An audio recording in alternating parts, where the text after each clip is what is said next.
Hello everyone, Celeste here. Sun's a little bright in my window right now. We're just gonna have to go with it. So I've kind of been putting this off, but my friend, she really wants me to talk about like my job history, and I kind of want to do it, but I don't know. I'm still kind of like hesitant because I mean my job history is very colorful and a lot has happened in my life, you know, so but I figured why not. I'll start my series of unfortunate jobs is what I'm going to do. So we will start with, I guess, my first job I ever had. And it's not necessarily that at that time it was such a horrible job because I was so new to the work industry, but it is hard to, I mean, even if you're a college student, you still have bills to pay. Like, it's hard to make a living if you only make like $5 an hour, which is the reality of living and growing up in Mississippi, is that the minimum wage when I was just joining the workforce was only $5 an hour. I think it was like $5.15. That's nothing. Like, I still spend as much on gas as I do nowadays. Like, when I filled up my car, it cost $40 for a tank of gas. And I had to fill up twice a week because when you live in Mississippi, you have to drive really far distances. So there's not really a lot of traffic, but to get anywhere, like, you have to drive really far. And if you don't have a vehicle in Mississippi, you cannot work. You pretty much cannot live because there are no taxi services. There are no Ubers. There's no Lyfts. I mean, keep in mind, this was like, you know, how long has it been? Probably over 10 years, maybe, I mean, this was 16 years ago. So 16 years ago, there was no Uber, there was no Lyft. And when you're making $5 an hour, it's not like you could afford to pay for an Uber or in a Lyft to go to the grocery store, doctor's appointments, your work every single day. So it just is not feasible. So first of all, you have to absolutely have a vehicle. And that vehicle has to be in proper working condition. You also had to pass inspection. So you had to every single year have an inspection.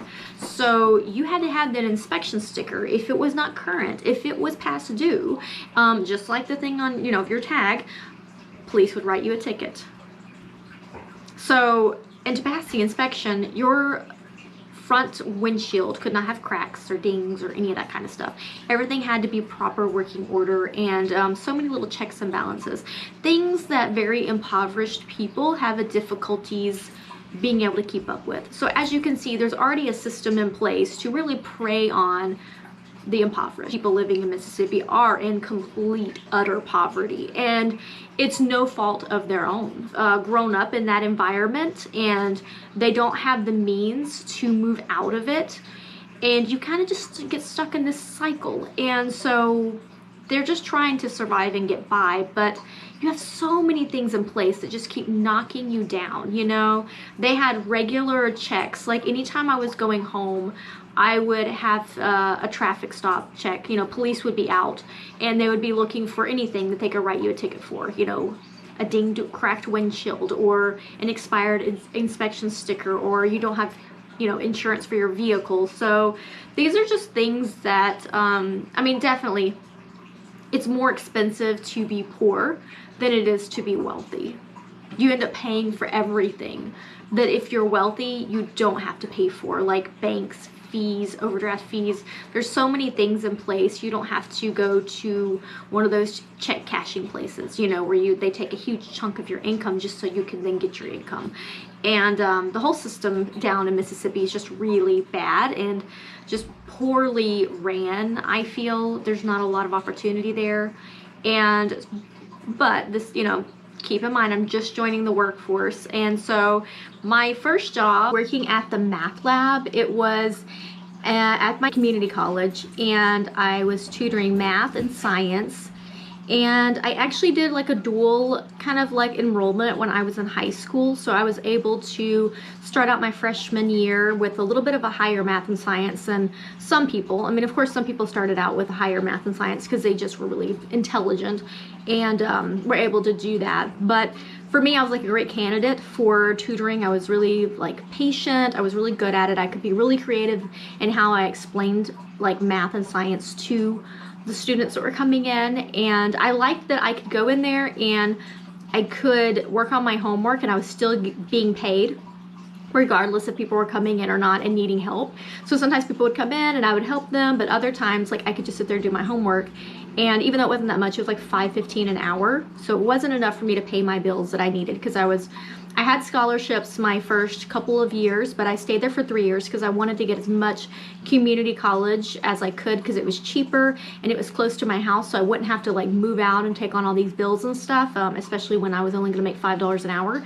And that just still wasn't cutting it though, because my car note was actually as much as my townhouse or little like studio that I ended up getting when I went to the university. So I had to take on another job, and that was working at like a little cafe, and I would make little coffees and stuff like that. It was fun. It was really slow. It was owned by a guy that I knew in high school. He was British, so he had like tea time and all this stuff. He was trying to kind of create something really cool and like new, and very refined. But in Mississippi, it's like, what's very popular there is bars, you know, things like that. Like people drink, they love to drink there, they like to party, stay out late, like all that kind of stuff. I mean, I guess it's a lot of people except for me. I've never partied, stayed out late. I don't like alcohol, drugs, none of that kind of stuff. I don't like anything. And so I worked for him for probably less than a year, and then he closed. And his was, because it was so slow, I tried to keep myself busy like all the time. I was always like dusting, sweeping, or doing stuff in the kitchen, cleaning, and just trying to keep myself busy. And then when that closed, I went to work at a place right next door, and it was a bar, and that was like completely new to me because I just don't like being out late or partying. So it didn't really fit in. I was like the weird, quirky girl, and it was hard to work there because they did not give us any aprons or anything. So I literally had to carry my booklet around with my money inside of it, and it was very fast-paced. Nobody used trays for carrying drinks, and I wasn't used to, because working at the cafe that was very slow and more like coffee shop type vibe, then to go to like a bar type vibe, it was hard to keep up with everyone and like their shots and their drinks and like who had what. They would all move seats around, and you know, this person would pay for these people's drinks or that one, or they would get around to shots. I mean, it was like really confusing. And so a lot of times at the end of the night, I would have like a drink or two that didn't get tabbed out, and so that would just have to come out of my check or how much cash I had at the end of the night. And a lot of times I would work there super late, so I would be there till 3 a.m. in the morning, like serving drinks, loud blaring music. It smelled like cigarette smoke, and I would have to walk out to my car at 3 o'clock in the morning, pitch black dark, and drive home. And it's 3 a.m. There's no way I was gonna take a bath, wash my hair, nothing. Like, I would just fall right into bed. My hair would smell like horrible cigarette smoke, and I hate cigarette smoke.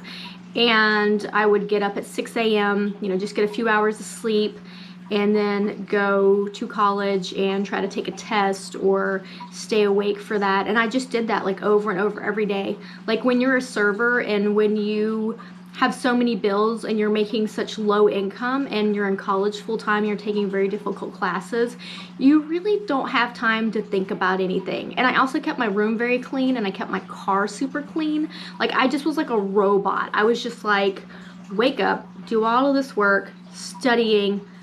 I would fall asleep, and then like every week I would like clean and vacuum my car out, wipe it down. Like, I always want my car to be really nice in my room, to be really organized and like look nice. Like, I just need a space to feel nice and be organized. And I didn't really have time for friends. I didn't have time for pretty much anything, except for just working and sleeping and studying. And when you're a server, like, a lot of times you miss all weekends, you miss all nights time things. Like, those are the time when everyone is out like living life and having fun, you're not. Like, that's the time that you're out serving them. And it's really hard working at the bar. Like, I don't think I enjoyed it. Like, but at the time I didn't even really know much about the world. or, you know, anything. I grew up very sheltered, so I didn't really know, you know, like how everything worked or how you're supposed to interact with people or how you should, you know, interact as an employee. I've always had just like really strong opinions on things.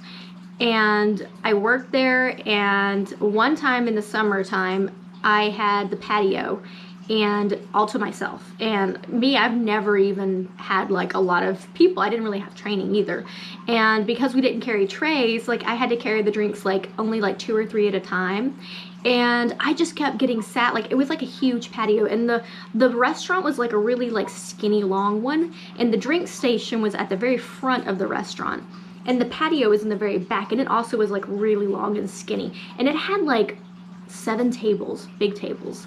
And so like the restaurant was packed and all the servers were just busy, and it was so hot. And I had to run like from the front of the restaurant all the way back to the patio and try to bring drinks back and forth. And I just got sat, like all the tables just filled up all at once almost. And I was still just working on the first table's drinks and trying to bring them all, and they would want to order like alcohol, or they would want to order food or something, and there was nobody that could help me. Everybody was just swamped. And so I was just like running back and forth, just trying to, you know, work as quickly as I could. I was just completely overwhelmed and stressed, and that was just a horrible experience. People were like getting up and leaving that were like late, you know, further down that I had gotten to. Like they were like leaving, like more people were coming. I mean, it was just so chaotic and insanely just stressful, and I just hated that day. And I was so hot and just pouring sweat, and that was like one of my first, you know, couple of months of working there. And but I stuck through it. I pushed through it, and I needed the job. I needed the money, you know. I had a lot of bills to pay. But I only was there for maybe less than 6 months, because one night there was they stayed open later than they should have because they were just so busy, you know. It was like a random Tuesday or something, or Wednesday, and so they decided to stay open super late, because usually I think they closed around like 12 or 1, and so we stayed open till 3, and there were so many people there. It was so crowded, and I was making so much money in tips. I was really excited because I was working so hard, and normally I didn't make a lot of money in tips. Like I usually get stiffed in tips, I feel like, because my coworkers, I feel like they got way more money than me. People would buy them shots or drinks. Like I don't drink, you know. I'm not like really, I guess, flirty or whatever. Like I'm just like really awkward and weird, and so I just never, the tipping, like I try to be nice, I try to be, you know, like really quick, and I try to like make them happy, but I'm not like those girls or whatever, that I don't have like huge boobs that I can like flash in people's faces or whatever and make them be like, oh, here's my money, you know, take all my money. I've seen this. I will get to that in my jobs. That's happened before. So I was like, finally, I'm gonna make some good money tonight. Like I have been working here for months upon months with, you know, and I'm making okay money, but not like hundreds. Like the bartenders, they would make like $300 in a night. They only worked like a couple of nights a week, the girls, and they were in college as well. And they only worked like, you know, 2 nights a week. Like they were just rolling in the dough. And so but unfortunately that night, because they did not supply us with aprons or anything, and I only had like this big tall book, you know, where you take the orders and you put your cash and everything in there, and I'm kind of sway back, so all the other girls, they would put the book in like the back of their pants and stuff, so that way they could keep up with it. But my book couldn't really go very well the back of my pants like that, and I left my book, because it was so swamped, so busy, and so loud and dark and crazy in the bar. I left my book by the station where you like ring your stuff in, your drinks. And I finally realized, like, oh my gosh, where is my book? And so I went looking for it, frantic. I was so freaked out. And I finally found it, and I was like, oh great, like I found it, okay. And then when I went to check out that night, someone had stolen pretty much all the money that would have been my tips. They left the money that would like pay out like what I had sold, but I had $20 maybe. I was like, I've been here since like 4, and it's like 3 a.m. and someone just, and it had to have been a coworker or like someone who worked there, because they knew not to take all the money. Like they left some of it, but they took like almost the perfect amount that would have just been my tips. I mean, talk about just crushing, you know, like I worked so hard. Finally, maybe I was gonna get a break and maybe have $100 night, because I was gonna probably make about 100 in tips, maybe a little bit more. Like I was so excited. I was just like, because the person would give me $10 for like a cranberry vodka, and it only cost like maybe $6 for that, so it was like $4 that drink, $4 that drink. Like I was just like, yes, I'm making the cash. And then nope, all the cash was gone. And so I had to go home and just flop into bed with my smoke, you know, infused hair and clothing and skin, and make no money. So that was really fun. And so yeah, it just was so bad. But you know, like I would go just days and days without washing my hair or even really taking a bath. Like I did not have time to even spend like, and that's when I got a lot of cavities as well, because I wasn't brushing my teeth as long as I should have. And so I ended up getting 4 cavities in the tops of all of my teeth, the back ones, because those are like really deep. I have really deep, like, you know, middles or whatever. And yeah, and I had to pay that out of pocket because at that time, 16 years ago, I was on my parents' health insurance, but when you turned 18, you lose it. And if you're making $5 an hour and you can't even afford to pay your car note and your gas and your university, you know, the pay for that in your books, you cannot get health insurance. So I had to pay out of pocket for all those cavities. And I never went to the doctor because I just couldn't afford it. I had no health insurance. But I just worked constantly.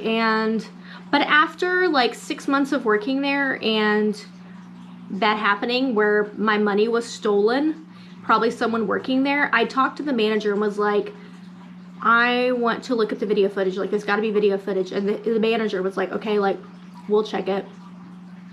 He said he checked it, and then it wasn't like pointed or whatever to that area or something. It didn't get whoever would have stolen it, which I kind of now feel like maybe that was a lie. But not long after that, and my sister worked there with me too. My older sister, we both worked at the cafe, and then he closed, and then me and her both moved over to the bar. And she had left, and not only like a week later after she left there, they fired me. Didn't say why. I mean, of course, it was my second job, or actually third technically. Like I had the math job. I mean, I still was tutoring math the whole time that I had the cafe job and when I had this job. I tutored math for 3 years when I was at the community college. But they never even told me why, and they're just like, okay, we're just gonna have to let you go. Like, that's what the manager told me. Okay. Like, I'd come into work, you know, I drove into work and was like, all right, we're letting you go. It was so awkward, and I was just like, whoa, okay, am I being fired? Like, and I was just too embarrassed to even ask him, like, why do you not like me? What's wrong? Like, what happened?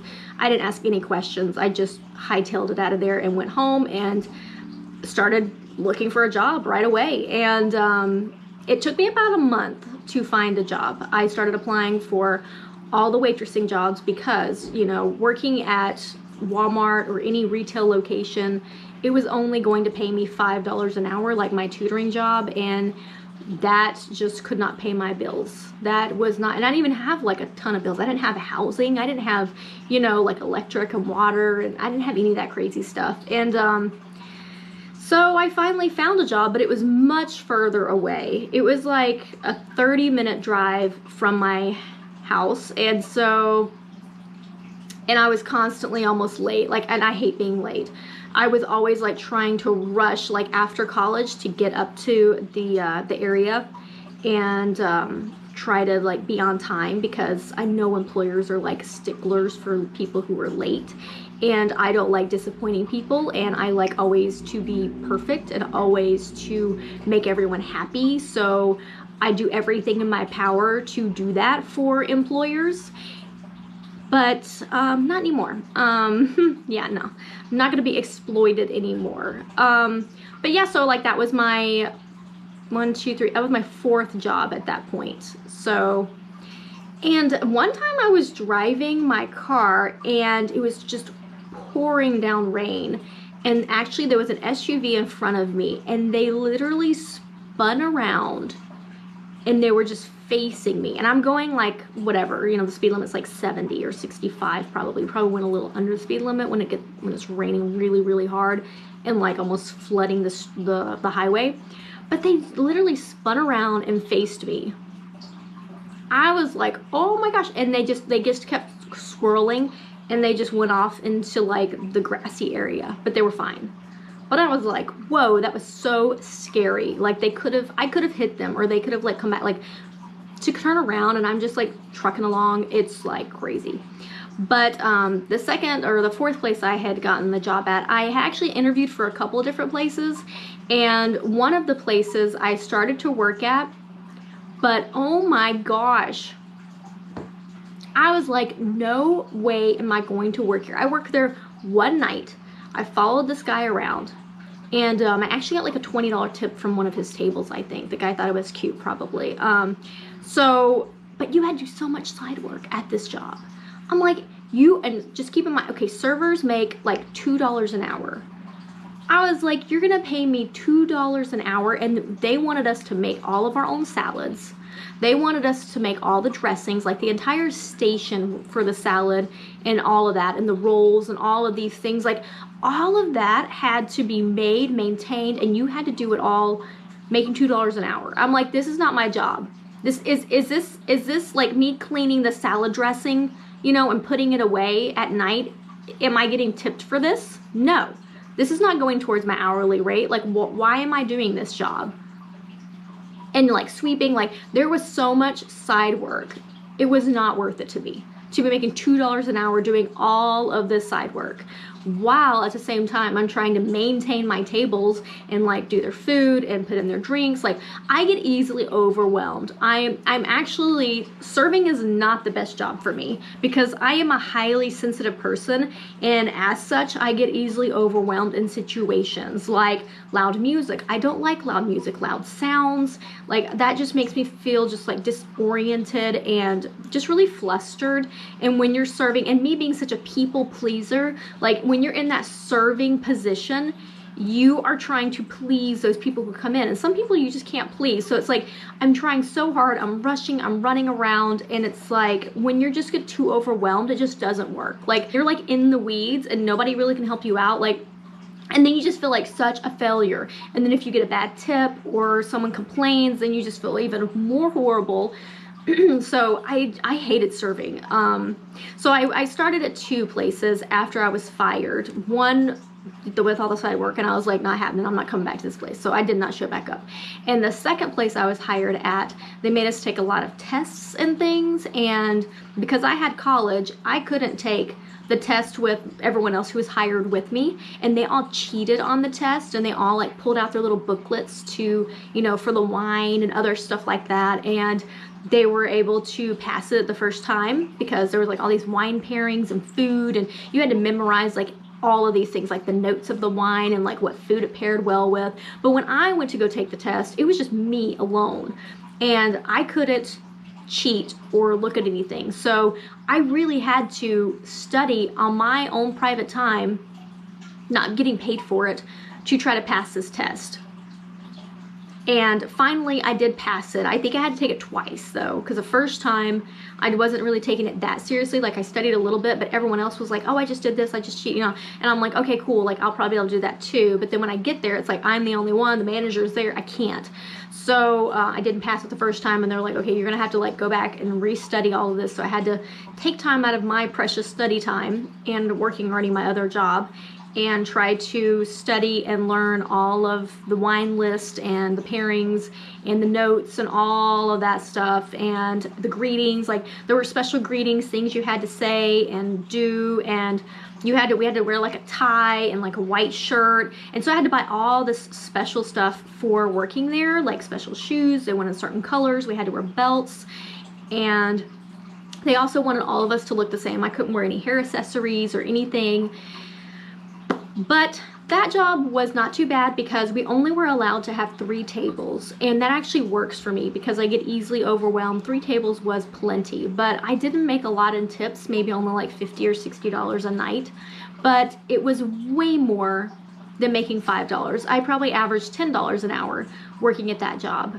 So I was, at least at that point, I was able to start saving a little money. I was always so excited. I kept my cash.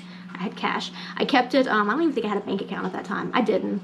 I had my little shoebox under my bed, and I would come home every night after serving, and I would put my little cash in the shoebox, and I would portion out, like, okay, this portion goes to paying my car note, and this portion is going to go for gas, and each week. And then once I had all of the, you know, the bills like filled, like, okay, all bills are paid for this month, then I had a little bit left over, and I was like, okay, like I could use this maybe to buy something. And at that time, I was the most frugal person you would have ever met. I used to go to the community college cafeteria, and I would eat for lunch 1 roll, and it cost like, I think 10 cents. Or I would sometimes get like the soft serve ice cream, and because it taught, you know, it didn't cost very much. And I would bring carrots, and I would eat carrots. And I wasn't even underweight. Like, I was eating so little, but it's like my weight kind of stayed. I didn't like lose a bunch of weight. I think your body, your metabolism just like slows down if you don't eat a bunch of food. And I wasn't like super hungry, because when you are so stressed, and when you just have this, your mind is always so occupied with work, you're so sleep deprived, and all you're thinking about is like study, sleep, work, like that's all you're doing. You don't really have time to really think about like your body needs, like eating or taking a bath or like taking care of yourself. Like, all you're focused on is just working, sleeping a few hours every night, and trying to study, because I needed to, you know, make good grades. And I didn't make amazing grades because I have ADHD, so it was very hard for me to really focus and memorize. I'm really bad at like memorizing things and recalling things. That like remembering things is not very great for me. Like, I could maybe study for the test and I would make a good grade, but then by the time the finals rolled around, because I couldn't remember all of the information that I had, you know, learned through the whole entire semester, usually my grade would fall like one, you know, like I'd have an A maybe, and then it would fall to a B, or I'd have a B and then it would fall to a C after I would took the final, because I would do so bad on the final normally. And I took summer classes as well, because with my degree, I was at the community college, so I was doing like a general science, I think. And because I was really fascinated by science in high school, I thought, why don't I do this? Because maybe I'm good at it. I wasn't really good at it. I just was very fascinated by it. I'm just highly curious. I like to know why things work a certain way. Like, I like to know how things work. It's just, I always question everything. And so at that time, I thought science was where I should be, you know, like that's the degree I should get. But I didn't research like how much I was actually going to make from it. And that's a huge thing. Like, I need to do a video on like what I wish I knew before getting a college degree. I think that would be a very unique video. But those were my jobs that I had when I was living at home, and I had and I was going to community college. I had those few jobs. Last job that I had, the Italian place, I worked there until I went to university. And I didn't even know that you needed to turn in a 2-week notice. Like, I just kept giving them verbal, like 2-week notices. Was like, hey, like I'm gonna be leaving like this time, like I'm going down to the university. And then when I told them like, hey, this is like my last week, the manager was like, huh, like you need to send us like a 2-week notice. Like, you gotta write a letter, you gotta. And I'm like, what? I've never done this before. Like, what do you mean I have to like send a letter, like write something up? Like, what? So I never did that. I just was like, all right, my last few days. And then I moved, because I moved to Starkville, Mississippi. The university was that I went. And that was my time there. And it actually was kind of weird, because when I worked there, the GM was like really, really stickler on certain things. Like, it snowed one time, and he wanted me to drive 30 minutes in sleet and snow in Mississippi. Like, no one's coming to eat Italian food, you know, at night when it's sleeting and snowing outside. If you live in Mississippi, you already know the second there's even like a slight chance of one snowflake hitting the ground, everyone just hunkers down, all the bread's gone, all the milk is gone. Nobody was gonna come out. Like, why am I going to drive 30 minutes to make $2 an hour Actually an hour, because 30 minutes there, 30 minutes back. Why am I gonna do that? To make no money and possibly put myself and my vehicle in danger. So I had to tell the person, like, I told the GM, like, nope, I am not coming in today. Like, you have people who live like right around the corner, because I was the only one who drove really far. I was like, no, I'm not coming in. And so he had to just be like, okay, like, it's, in the end, I did not lose my job for protecting myself. But there were times he did force me to come in and work when I had the flu. Like, he refused, was like, no, you have to come in, you have to come in. So I went in when I had the flu. I was so weak, and I actually dropped an entire tray of drinks in the middle of the table. And this lady was so sweet. Like, I told her, I'm like, look, like, I have the flu. Like, they would not let me take off. And she was really nice about it. But I just felt terrible. Like, I spilled all these drinks. And when I first started, because I had never used trays before I started working at this Italian place, and the trays were so heavy, and a lot of times I couldn't lift them properly. And after I'd been there for a few months, I had kind of gained the strength where I could lift them.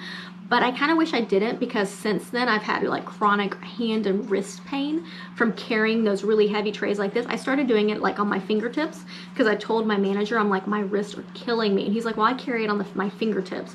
So I started doing that towards the end. But I worked there for less than a year, and then I went to university. But there were just so many instances. When I first started, there was a girl, she was training me, and I was like maybe my first month there, and I was learning how to use the trays. I like walked out with a tray with drinks and food and stuff, and when I went to set it down, a drink fell off, or a couple of drinks. They fell off onto the ground, and I was just like, it was like a full dining room. Everyone's like staring at you, and the little girl at the table, she actually got up and helped me like pick up the ice and stuff. Like, she was so sweet.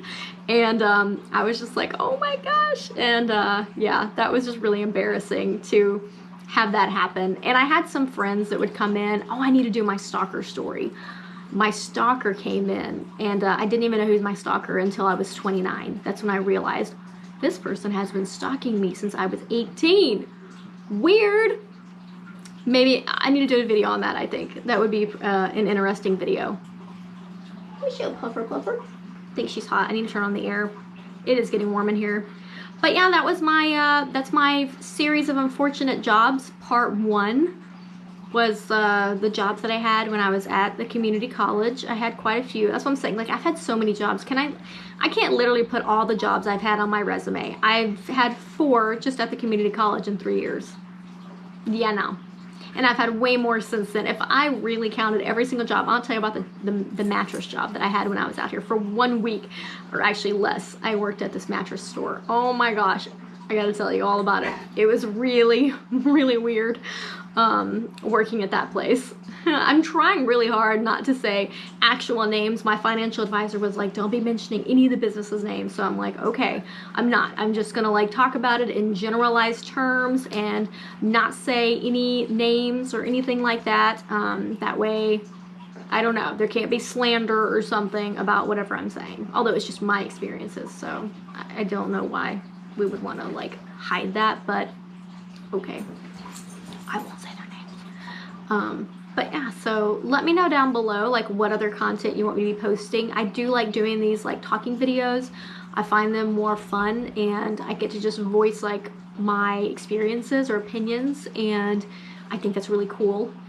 And let me know down below how you like my hair. I got some new hair. It almost looks like a wig, which I love. I love that about it. I think it's really pretty. It's still curled from when I had it done. Actually, I had it done yesterday, so it looks really nice.